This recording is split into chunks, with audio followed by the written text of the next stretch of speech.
Hi, I'm Arnie Gundersen from Fairewinds. Today I'd like to talk to you about the relationship between the people who own nuclear reactors and the people who regulate nuclear reactors. Not just in the United States, not just in Japan, but worldwide. What made me think of this topic was an opinion piece in the New York Times just last week. The opinion piece was written by a Southern California professor, University of Southern California, and he specializes in studying how countries regulate nuclear power. In it, he says that the Fukushima accident was, and this is a quote, the result of failures in the safety culture. Japan's nuclear regulatory agency, for instance, was never really independent of the nuclear industry. The plant's operator, Tokyo Electric Power, had a long history of disregarding safety concerns and a woefully weak safety culture that was allowed to operate with minimal government oversight. Well, he goes on to suggest that the solution for this problem is, quote, what we need now are much closer cooperation between countries and their regulators.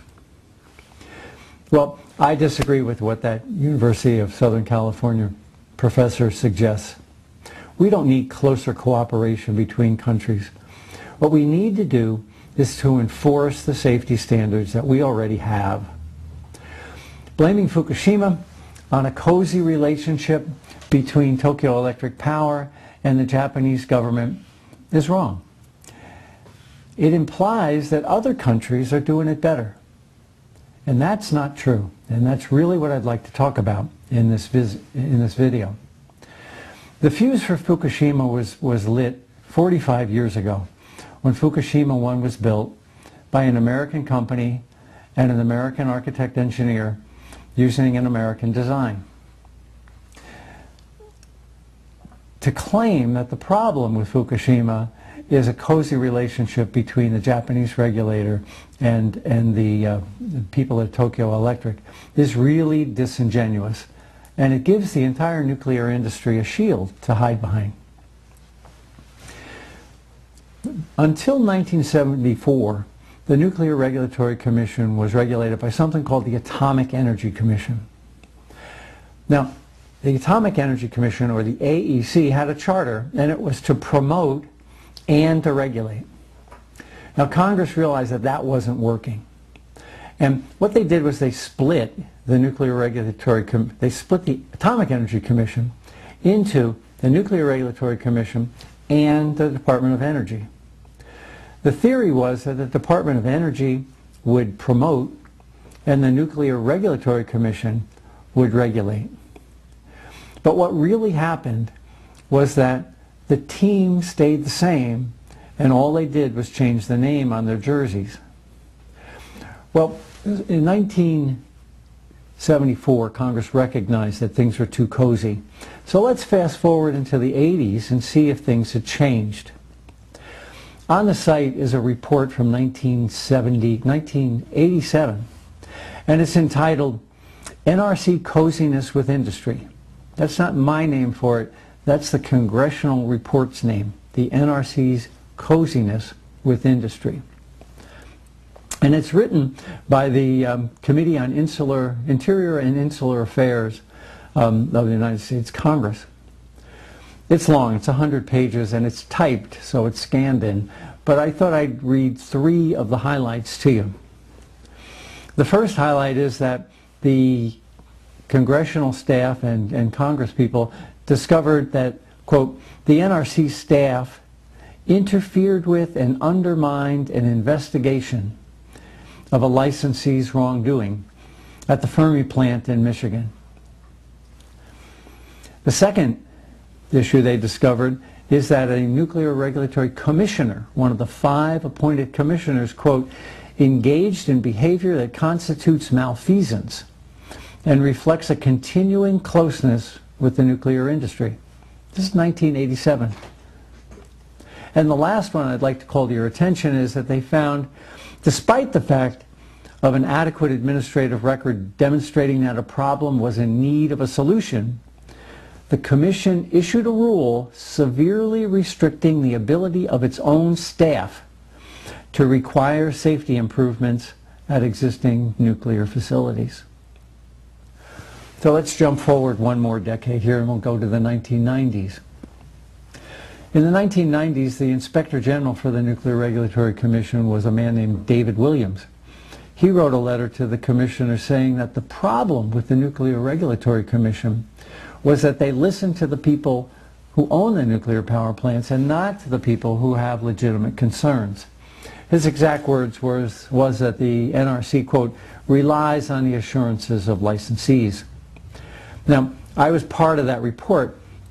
I brought some safety concerns forward to the Nuclear Regulatory Commission, and they were ignored. And in the process, it discovered a very cozy relationship between the regulator and the people that they were attempting to regulate. It went to congressional hearings with John Glenn, and in the congressional hearings, the chairman of the Nuclear Regulatory Commission said this: "It is true. Everything Mr. Gundersen said was absolutely right. He performed quite a service." Nothing changed after that hearing.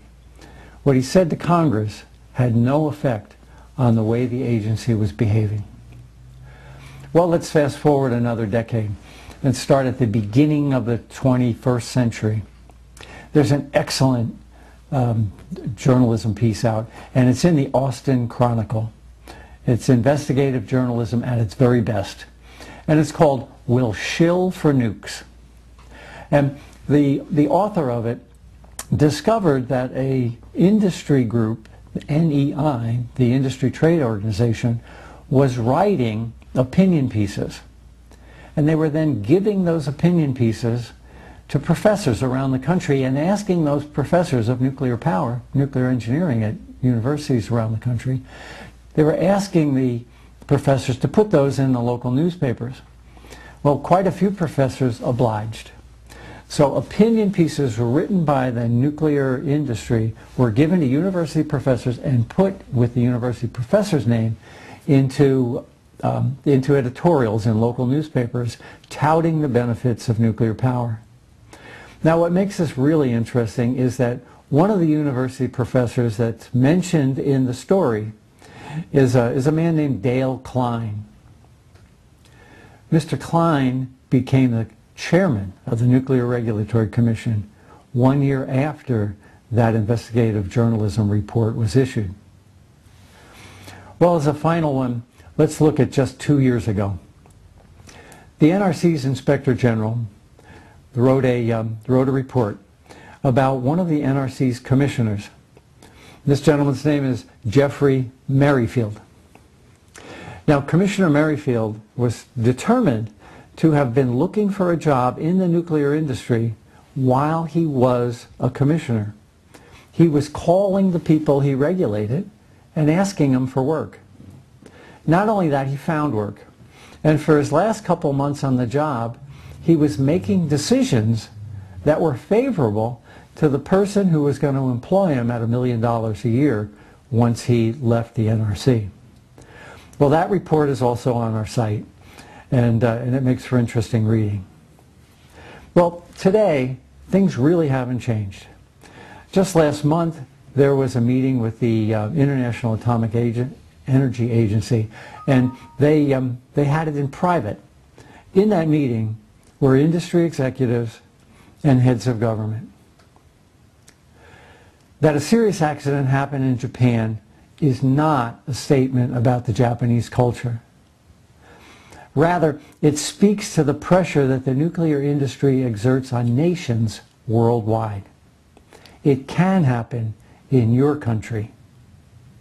Thank you.